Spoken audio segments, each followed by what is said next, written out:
Nous sommes 40 personnes, un petit peu plus, pour vivre pendant 5 jours ensemble, pour vivre ensemble une relecture de vie, pour trouver le sens de ma vie depuis ma conception. Qu'est-ce que je suis dans mon corps, dans mon âme? Qu'est-ce qui va se passer à ma mort? Est-ce que c'est rien du tout, c'est le néant?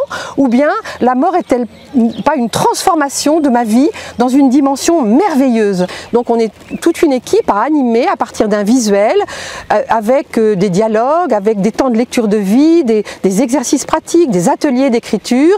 Donc on est tout le temps renvoyé, les retraitants, les sessionnistes sont renvoyés à eux-mêmes dans une réflexion personnelle.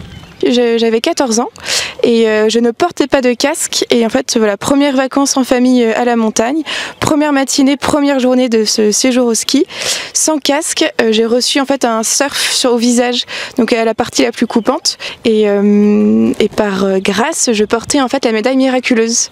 J'ai une maman en fait qui a une grande dévotion à la Vierge Marie et qui est de la génération de Saint Jean-Paul II, donc elle nous demandait de porter la médaille miraculeuse et voilà, je la portais par obéissance. Il se trouve qu'au moment de l'opération, juste avant de partir, le chirurgien m'a demandé de retirer tout ce qu'il y avait de métallique sur moi. Donc ça incluait cette médaille. Voilà, j'ai quand même été protégée, c'est pas rien quoi.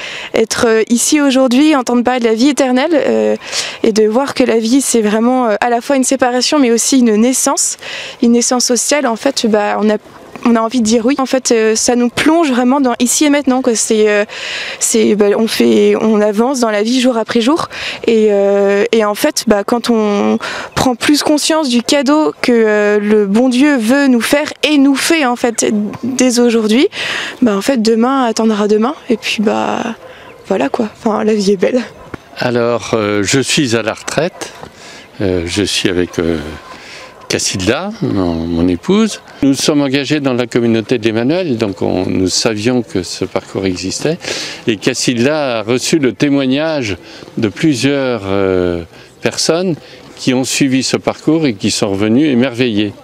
Dans les enseignements que nous avons eus là, c'est justement depuis notre naissance, d'aller vers la Jérusalem céleste en passant par cette croix lumineuse et aussi très sombre de la mort, mais qui accompagnée et accueillie par la miséricorde du Seigneur pour rejoindre le ciel.